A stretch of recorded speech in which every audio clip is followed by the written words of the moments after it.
So we've got this essay by Mark Andreessen. Why AI will save the world. Right, why AI will save the world. And it's our job to help you extract some of the key insights. Yeah, kind of a deep dive into the source material. Exactly, a deep dive. And this is from June 2023, which in the world of AI feels like, a million years ago. Oh, right, Gear. Yeah. Yeah, exactly. So we really want to unpack what's still relevant and what you should be paying attention to, like today. Yeah, and what's really interesting is that Andreessen just comes right out and says, AI won't destroy us. Oh, really? So he's not buying into all Not at all. the doomsday scenarios. He goes even further and says it might actually save the world. Whoa. Okay, so he's going all in on AI as humanity's savior. Pretty bullish, yeah. That's a bold claim. But he backs it up, right? He connects it to human intelligence. Right. He argues that, throughout history, intelligence has been the driver of progress, like from the invention of the wheel Right. to the internet. It's our ability to think and solve problems that has gotten us this far. Makes sense. And AI, he sees as like the next step, maybe even the ultimate step in that evolution of intelligence. So it's not just about robots and algorithms. It's about amplifying our own intelligence, right? To solve even bigger problems. Exactly. He envisions an AI-powered future where every child has an AI tutor. Wow. Every adult has a super efficient AI assistant. Oh, that'd be nice. And productivity just skyrockets across all fields. Yeah, I can see how that would, free up a lot of time and energy to tackle. Yeah, he paints this picture of a world where we can address poverty, disease, climate change. The big ones. The big ones, yeah. And we can tackle them with much more effectiveness than we ever have before. Okay, but let's be real for a sec, right? A lot of people, I think, when they hear AI, they immediately go to Killer robots. killer robots. Yeah. That's the first thing that pops into their heads. How does Andreessen, address that? Because it is a pretty widespread fear. He totally gets it. And he compares it to those moral panics that, happened around technologies in the past. Like, think about electricity. Right. Or the internet, even. People thought the world was ending, but it didn't. Yeah, like those old cartoons with people terrified of their toasters. Exactly. And he's saying we're falling into that same trap with AI. Interesting. He even uses this, he calls it the Baptists and bootleggers analogy. Baptists and bootleggers. Okay, now that's a new one for me. How does that connect to AI? It's a way to understand the different motivations behind all these calls for AI regulation. Okay. Think of it this way. The Baptists are the people who genuinely believe that AI is dangerous and needs to be, really strictly controlled. Okay, so they're coming from a place of genuine concern. Yeah, they're the folks who wanted to ban alcohol during Prohibition. Right. They see it as like a societal ill, like a threat to morality. Yeah, exactly. Yeah. But then you've got the bootleggers, and they're the ones who might actually stand to gain financially. I mean, from these super strict AI regulations. Oh, that's interesting. So it's like they're trying to profit off the fear? Yeah, profit off the fear. Yeah. It could be competitors hoping to stifle innovation. Oh, right. So if they can slow down the Exactly. progress of their rivals, then they get ahead. Right. Or it could be companies that are trying to create these complex and expensive compliance systems that only they can afford. Oh, so like a barrier to entry kind of thing. Exactly. Interesting. So Andreessen's point is that we need to be cautious. Not everyone shouting AI danger is doing it for purely altruistic reasons. Right. There might be some ulterior motives at play. Exactly. Okay, so it's don't believe the hype, but he does acknowledge there are risks with AI, right? Doesn't he lay out 5 major concerns in the essay? He does, yeah. And the first one is that classic fear, the one we were just talking about, that AI will turn against us. Become self-aware. Yeah, become self-aware and decide to wipe out humanity. The Skynet scenario. Exactly, the Terminator scenario. Yeah. So does Andreessen buy that? Does he think that's a real possibility? He calls it a superstitious handwave. A superstitious handwave. Okay. Basically, he's saying AI, at least as we know it today, isn't alive. It doesn't have those things that we have: desires, motivations, consciousness. Yeah. So we're kind of projecting our own anxieties onto AI, creating this bogeyman. This bogeyman, yeah, that maybe isn't really there. Right. And he sees this fear as a distraction from the real issues. Oh, okay. That's one AI risk down. What's the next one he tackles? The next one is that AI will be used to just flood society with harmful content, like hate speech, propaganda, misinformation. Yeah, that's a big one. I mean, it feels very relevant today, right? Oh, absolutely. With all the stuff around online content moderation. It's all over the news. Yeah, every day there's another story about like AI being used to create fake videos or Deepfakes. deep fakes. Yeah, yeah, or spread, crazy conspiracy theories. So how does Andreessen address that? He acknowledges that the risk is real, the risk of AI creating and spreading this harmful content. Okay. But he also warns against going too far with restricting content. Right. He thinks that trying to control AI output too aggressively could lead to censorship and thought policing, and no one wants that. It's a tough balance, right? We want to prevent the spread of like dangerous misinformation, Of course. but we also don't want to stifle free expression or end up in a situation where only certain viewpoints are allowed. Exactly. He worries that even well-intentioned efforts to regulate AI could backfire. Right. So he's saying we need to be careful not to throw the baby out with the bathwater. That's a good way to put it, yeah. Yeah. There are risks, but we need to like address them in a way that doesn't undermine like fundamental freedoms. Yeah, he wants us to think critically about the trade-offs. Right. Right. How do we balance the need for safety and security with, the importance of free speech and intellectual freedom? Okay, so we've got killer robots, we've got societal ruin. What's the next AI threat on his list? The one that's probably on a lot of people's minds. Yeah? Jobs. Jobs, yeah. Will AI make human workers obsolete? Yeah. Is this the beginning of mass unemployment? Think about it. Think about your own work. Like, how might AI change your industry in the next, 5 years? It's a little scary to think about. It is. It is. And it feels like it's changing so rapidly. Right. And Andreessen, he jumps right into this. Yeah, he talks about the lump of labor fallacy. Lump of labor fallacy, what's that? It's the idea that there's only a fixed amount of work to go around. Okay. So if machines start doing some of that work, there's less for humans. Leading to unemployment? Right. But Andreessen says that that's just not how economics works. Okay, so why does he think this lump of labor fallacy is wrong? Well, he points out that when new technologies increase productivity, it doesn't destroy jobs. It actually leads to economic growth. Okay. More jobs, higher wages. So like a rising tide lifts all boats kind of thing? Exactly. Think about the automobile. Did it put all the horse and buggy drivers out of work? Sure. But it also created all these new industries. Right. Cars, roads, gas stations, like the whole infrastructure around it. Exactly. So he's saying AI won't replace us entirely, Okay. but it will change the nature of work. Right. Just like the internet created jobs that no one could have imagined a few decades ago. Right. AI is going to lead to new industries and professions that we can't even imagine right now. It's hard to wrap your head around It is. what that might look like. But it's exciting. Yeah, it's exciting. It's scary. It's a lot of things all at once. Definitely. So okay, so he's optimistic about the job market, even if there's going to be some disruption along the way. Yeah, some bumps in the road for sure. But what about the potential for AI to exacerbate wealth inequality? Ooh, that's a big one. Right. I mean, won't this technology just make the rich even richer? Yeah, that's a big one, right? Right. Like a lot of people are worried that AI is just going to concentrate wealth in the hands of a few tech giants. Right, and leave everyone else behind. Exactly. Well, Andreessen actually thinks the opposite's going to happen. Wait, really? He thinks that widespread AI adoption could actually lead to a more equitable distribution of wealth. Oh, okay. That's kind of counterintuitive, right? I Ah. mean, given how much power and wealth is already concentrated in like Silicon Valley. Right. But he uses Elon Musk and Tesla as an example. Okay. Musk became one of the richest guys in the world. Right. Yeah. But not by hoarding his electric car technology, just for a select few, Right. but by making it available to as many people as possible. Okay. I see where he's going with this. He thinks AI is going to follow a similar path. So instead of this dystopian future where a handful of corporations control everything. He sees AI as a potential tool for economic empowerment. Yeah, he thinks access to AI is going to become increasingly democratized, with individuals and small businesses able to leverage it to create new opportunities. So they can compete on a more level playing field. Exactly. He even talks about an AI-powered entrepreneurial renaissance. I like the sound of that. Yeah, it's pretty exciting. Okay, so that's 4 of the 5 AI risks that Andreessen talks about.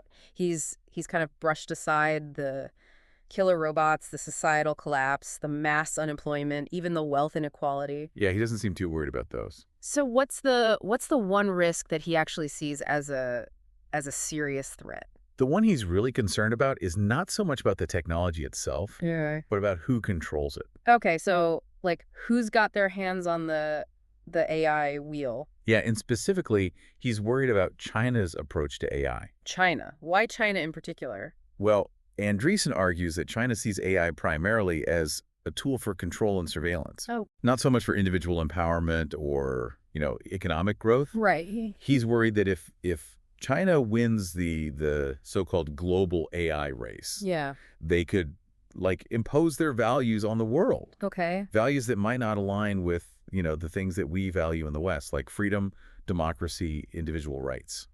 That's a pretty scary thought. It is, Uh, yeah. He's essentially saying that the future of freedom kind of hinges on who wins this AI race. wow. Okay, so it's not just a tech competition. It's Yeah. like an ideological battle. Right. He even brings up Ronald Reagan's "we win, they lose" strategy from the Cold War. Wow. Okay, so what does that mean, like practically speaking? What's Andreessen's plan for making sure that the West comes out on top? He's got a three-pronged approach. Okay, lay it on me. One, support the big AI companies. Two, foster a thriving AI startup ecosystem. And three, promote open source AI development.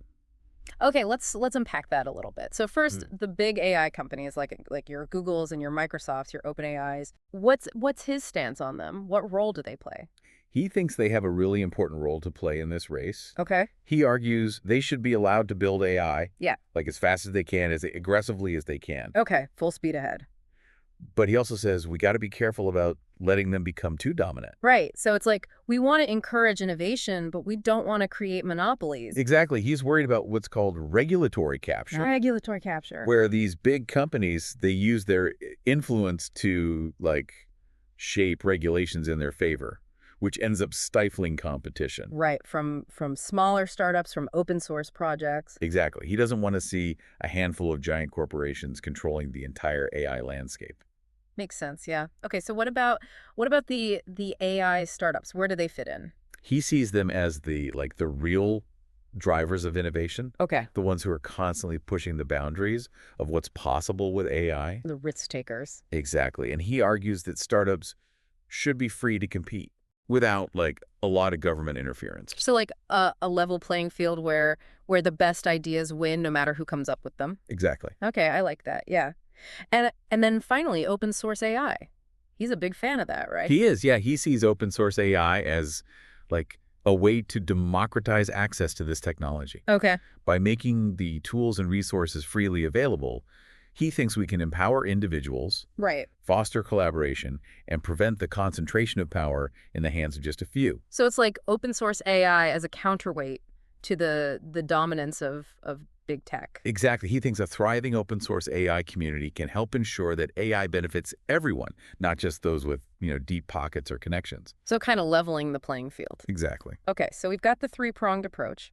Support the big companies but prevent monopolies, foster a thriving startup ecosystem, and encourage open source AI development. Right. But he also addresses that concern that we talked about earlier, the potential for, bad actors using AI for harmful purposes. Yeah. He's got a two-pronged strategy for that. Okay, what's that? One, leverage existing laws, and two, focus on what he calls AI for defensive purposes. Okay, let's break that down. So first, existing laws, what's he talking about there? He points out that a lot of the things that people fear about AI, hacking, theft, developing bioweapons. Yeah, terrorism, all the scary stuff. Right. That stuff's already illegal. Right. He says we don't necessarily need new laws. Yeah, okay.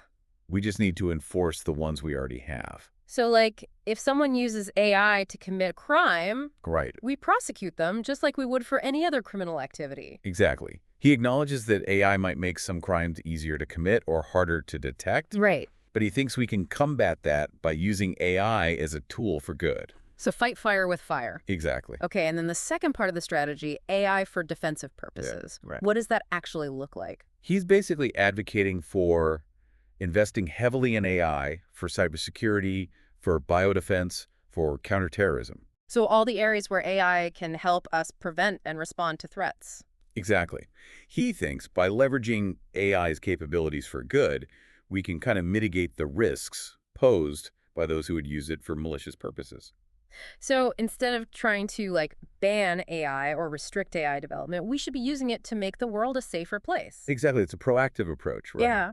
Harnessing AI's power for good. Okay, so we've covered a lot of ground here, from Andreessen's optimistic vision of this AI-powered future to his concerns about China's AI ambitions to his proposed solutions for mitigating the risks. Yeah, it's a lot to process. It is, it is. But what I find really interesting is how he like consistently emphasizes human agency. Right. He's not saying we should just sit back and let AI shape the future for us. Right, we're not passive observers in this. Exactly. He's saying we need to be active participants, using AI as a tool. To achieve the outcomes we want. Exactly. AI doesn't have to be a threat. Right. It can be a powerful tool for solving problems, for creating a better future. But it's up to us to make sure that happens. That's the key point. Yeah, and that brings us back to Andreessen's like core argument, this idea that AI will save the world. Right. He really believes that AI has the potential to unlock solutions to some of our biggest challenges, but he's also clear-eyed about the risks. Right. And the importance of making strategic choices, To make sure we're maximizing the benefits and minimizing the harms. Exactly. So after digging into all of this, I mean, are you feeling more optimistic, more pessimistic about the future of AI? Like, where do you land? I think what really stands out to me is how Andreessen frames this whole thing, not just as a technological race, but as a battle of ideologies. Right. Like the values that are embedded in AI, those are going to have a huge impact on the future of humanity. Makes you think about the stakes, that's for sure. Yeah, definitely food for thought. Yeah, we've unpacked a lot here in this part, from Andreessen's vision of an AI-powered entrepreneurial renaissance to his concerns about China, to his strategies for managing the risks. Like, what's resonating with you the most? Like, what's really sticking out or sparking your curiosity? It's a lot to think about, Okay. Like he makes a strong argument, but I keep coming back to that we win, they lose framing, Right. It feels very, very Cold War-y. Yeah, but very zero-sum game. Yeah, yeah. Like, is that the only way to think about the future of AI? That's the question, isn't it? I mean, Yeah. he makes a compelling case, especially given, what we were talking about with China Right. and their approach and what that could mean for, freedom and individual rights. Right. But it is worth asking, like, is there another way, Yeah. a path that, acknowledges the risks, but doesn't immediately jump to this, like, adversarial stance? Because competition can be a powerful motivator, right? Yeah. But it can also, like, escalate tensions. And lead to unintended consequences. Absolutely. Like, if we're so focused on beating China, in this AI race, could we end up sacrificing some important values or ethical considerations? Like, are we going to cut corners? Right. And that's a great point because it raises the question of whether that kind of mindset, like a purely competitive mindset, might actually hold us back Oh, interesting. from developing AI in a way that's truly beneficial. Okay. What if instead of, racing to the finish line, we thought about collaborating more? Mm-hmm. Even with countries that have different political systems than ours, Right. to make sure that AI is developed responsibly. Yeah, because if everyone's just like building their own AI weapon systems in secret Right. without any transparency or communication, like, doesn't that just increase the risk of something really bad happening? Absolutely. The risk of like accidental escalation or even an AI arms race. Right. Well, So yeah, I think the need for dialogue and cooperation is huge. Can we find ways to work together even as we're competing? Can we establish some kind of international norms or guidelines right. for responsible AI development? Because at the end of the day, these aren't just like technological challenges, right? They're Yeah. human challenges. They are. Like, we're talking about things that affect everyone on the planet. Climate change. Climate change. Pandemics, global inequality. Right. Those are problems that need like collective solutions, not just nationalistic ones. We're all in this together. Yeah. Yeah. So as we wrap up this deep dive into Andreessen's essay, like, what are the key takeaways for you? What's really resonating? Well, a couple of things really stand out. One is just his optimism, Yeah. He's so optimistic about AI's potential to Yeah. solve problems, to improve our lives. It's kind of contagious. It is, yeah. Yeah. He makes a really strong case for AI as a force for good in the world. but he's also very realistic about the risks, Right. especially the potential for misuse. Yeah. The importance of navigating the geopolitical landscape, you know? Right. Right. Which is where that we win, they lose strategy comes in. Right. Which, as we've talked about, raises some important questions about that approach. Right. The potential downsides. Exactly. Yeah. But I think that's the real value of his essay. Okay. It's not just a blueprint for AI dominance. It's more like a starting point Okay. for a bigger conversation Yeah.